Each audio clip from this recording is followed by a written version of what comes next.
Hi, everyone. My name's James Trano. I'll be hosting a home seller event with my associate Cassie Daly on March 8th from 5:30 to 8 p.m.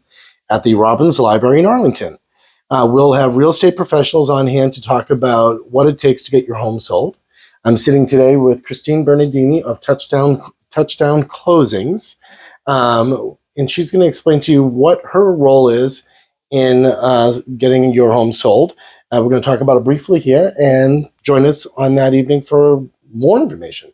Awesome. Christine, what will you be talking about on that evening?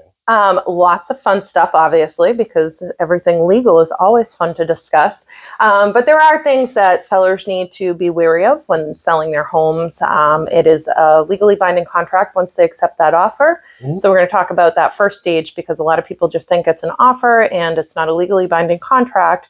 But courts in Massachusetts have held that that two-page offer is as legal as a purchase and sale as our nice long purchase and sale agreement, and have hold sellers responsible to sell their property just based on that two-page document.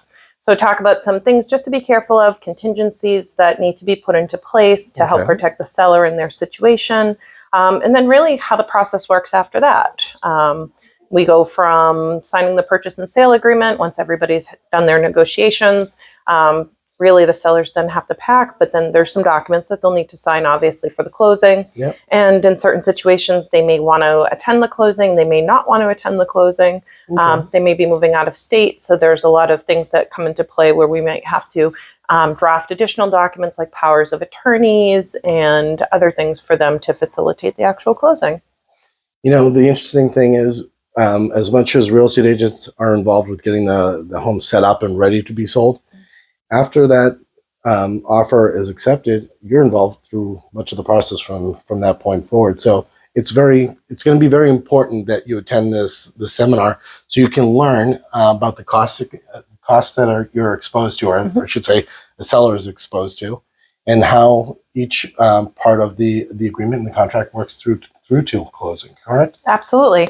Things might pop up, like the buyers are responsible to do a lot of things after that contract is signed, but for example, they have to do the title exam, and if they get the title exam back and there's a problem that the seller wasn't aware of, that's something I'll have to work with the sellers to resolve, because the contract will provide that the buyer is entitled to have good, clear, marketable title. So sometimes we get those little hiccups.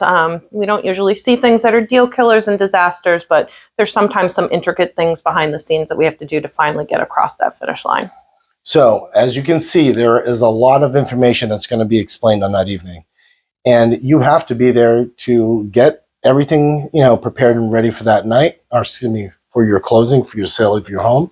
Afterwards, we're going to do like a little breakout session so you can ask Christine some questions. And we're also going to be having a gift card giveaway in that evening to Home Depot, as well as food and refreshments. So it'll be a nice evening to sit there, get some much needed information, speak with real estate professionals like Christine. We're also going to have a mortgage person there, a contractor to talk about small fixes around the home, and staging, a professional staging person there. So again, join us March 8th at 5:30 at Robbins Library in Arlington. We look forward to having you and providing you with the information you need to be a home seller, and soon to be moving on to something better.